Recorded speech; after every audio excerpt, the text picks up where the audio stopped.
She almost didn't recognize him as a man worth noticing, and he almost walked out before she ever learned his name. The restaurant glittered like a jewelry box, low amber lights, crystal glasses, quiet piano drifting from somewhere unseen.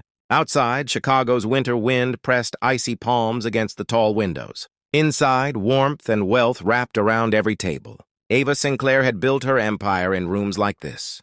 At 38, she was the youngest CEO in her company's history, head of a fast-growing biotech firm headquartered in downtown Chicago.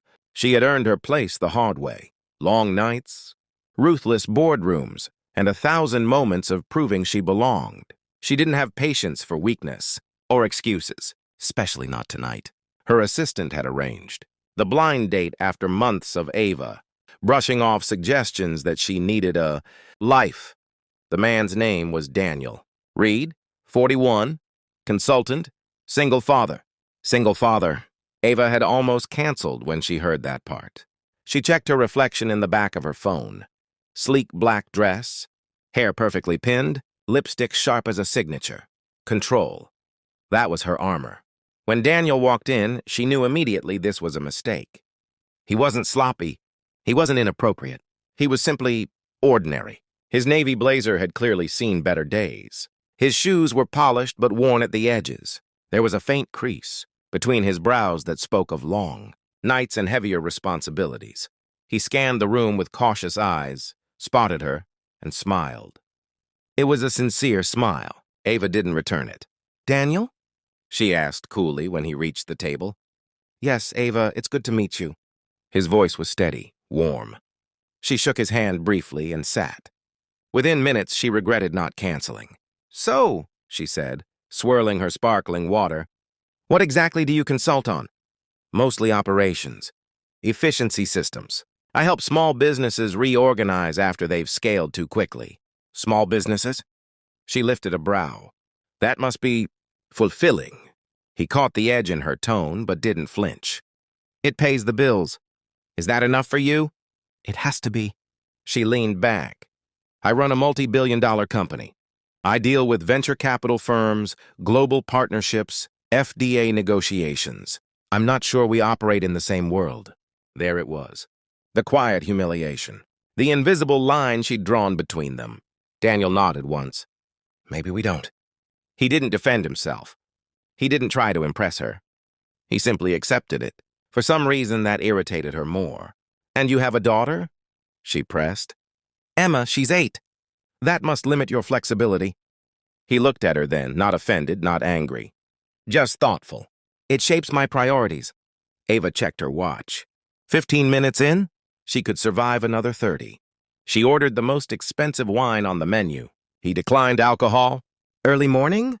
she asked dryly. "Something like that." Dinner arrived. She spoke about mergers, market projections, an upcoming keynote in San Francisco. He listened politely. When he shared that he volunteered on weekends teaching basic financial literacy at a community center, she gave a soft, dismissive laugh. "That's noble, but surely your time could be better invested." "It's invested in people," he replied quietly. She smiled thinly. "People don't always generate returns. Sometimes they generate something better." Before she could respond, the restaurant lights flickered. Once, twice, then everything went dark. A few guests laughed nervously. Emergency lights glowed dim red along the walls. From somewhere near the kitchen came a sharp popping sound. Then the smell. Smoke, at first faint, then thick. Ava's heart stuttered. The murmurs grew louder. Chairs scraped. Someone shouted. A server rushed past them, panic in her eyes. "Electrical fire, please remain calm." "Remain calm." The words meant nothing when gray smoke began spilling across the ceiling like a storm cloud indoors. Ava stood abruptly. "This is ridiculous." The emergency lighting flickered out completely. Darkness swallowed the room. Screams pierced the air. And then the first explosion. A deafening blast from the kitchen sent a shockwave through the floor. Glass shattered. Something heavy crashed down. Ava stumbled in her heels. "Daniel?" she called sharply. "I'm here," his voice answered, closer than she expected. Strong hands gripped her shoulders. "Take off the heels." "What?" "Take them off!" The authority in his tone startled her more than the explosion had. She slipped them off without argument. Another blast. The fire alarms finally wailed to life, shrill and chaotic. The smoke thickened fast, burning her lungs. "Stay low," Daniel ordered. "Cover your mouth." She dropped instinctively as he guided her under the table. "What's happening?" She coughed. Kitchen grease fire hit something electrical. "It's spreading." "How do you know that?" No answer. Instead, she felt him tug off his blazer and press it into her hands. "Breathe through this." Flames suddenly licked along the far wall, orange and vicious. Panic erupted. People surged toward what they thought was the exit. Wrong direction. Daniel grabbed her wrist. "Not that way. The main entrance will bottleneck." "How would you—" "Trust me." There was no time to argue. He moved with startling precision, scanning, calculating. He pulled a fallen chair aside, cleared a path, and led her toward a side corridor partially hidden behind decorative panels. "Kitchen access," he muttered. "Are you insane?" "That's where the fire is. It's also where the secondary exit is." A beam cracked overhead. Sparks rained down. Ava froze.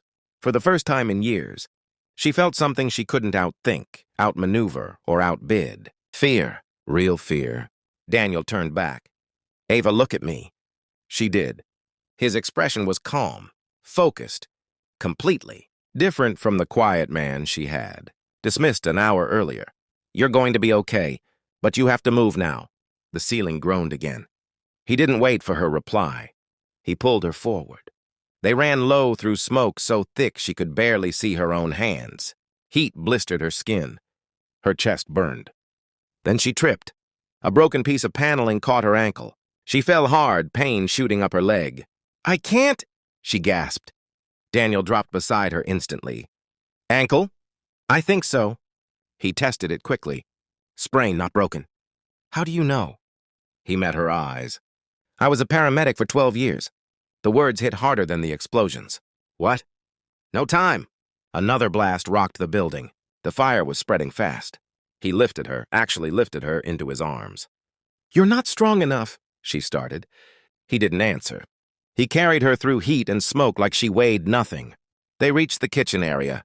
Flames crawling across stainless steel surfaces, oil flaring violently. Daniel shifted direction at the last second, kicking open a narrow metal door she would never have noticed. Cold night air slammed into them. They stumbled out into the alley, just as another explosion shattered the back windows. Fire crews were already arriving. Daniel set her down gently against the brick wall. "You're safe." Only then did his composure crack. He bent over, coughing hard, one hand braced on his knee. "Ava." He looked up at the sound of her voice. Not sharp, not dismissive. Concerned. She crawled toward him despite her ankle. "You're hurt." "I'm fine," he said hoarsely. But he wasn't. A shard of glass had sliced his forearm. Blood seeped steadily. Without thinking, Ava tore a strip from the hem of her designer dress and wrapped his arm tightly. "You need stitches." "I've had worse." "You could have died." "So could you." Sirens wailed. Firefighters rushed past them into the building. Ava stared at him, the reality settling in like a second wave. She had humiliated him, dismissed him, measured him against wealth and status and found him lacking, and he had carried her through fire. "You were a paramedic?" she whispered. "Chicago Fire Department. Station 14, left when Emma was born. The hours were hard, and you never thought that was worth mentioning?" He gave a faint smile. "You didn't seem interested in my resume." The truth hit like a punch. She hadn't been. She'd seen worn shoes and assumed small ambition. She'd heard single dad and thought limitation. She'd mistaken humility for insignificance. Tears stung her eyes, surprising her. "I'm sorry," she said, voice breaking. "I was cruel." Daniel looked at her for a long moment. "You were guarded." "No," she shook her head. "I was arrogant." Silence stretched between them, broken only by the roar of fire and sirens. "You went back for me," she said softly. "Of course I did." "Why?" He seemed almost confused by the question. "Because you needed help." That simple. No calculation, no return on investment. Just humanity. In the weeks that followed, the story made local headlines. Former paramedic rescues. Dozens in downtown restaurant fire. Daniel never mentioned that he'd also carried out the CEO who had belittled him. Ava visited him the next day with stitches, supplies, and a pie Emma had helped bake. Emma, bright-eyed, curious, fearless, wrapped Ava in a hug within minutes. That hug did something no boardroom victory ever had. It softened her. Ava began funding community emergency training programs anonymously, then not anonymously.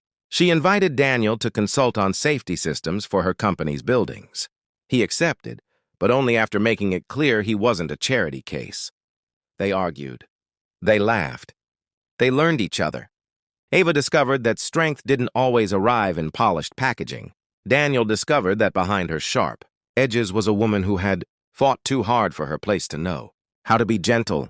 Months later, on a spring evening far warmer than the night they met, they walked past the rebuilt restaurant, hand in hand. "Still think we operate in different worlds?" he teased. She smiled up at him. "No," she said softly. "I think I was living in the wrong one." He squeezed her hand. And this time, when she looked at him, she didn't see worn shoes or limitations. She saw the man who ran toward fire. The man who chose people over profit. The man who had reminded her that success without compassion is just another kind of poverty. Sometimes the greatest leaders aren't the ones at the head of the table. Sometimes they're the ones who stand up when everyone else is running out. And sometimes the person you underestimate is the one who saves your life and teaches you how to truly live.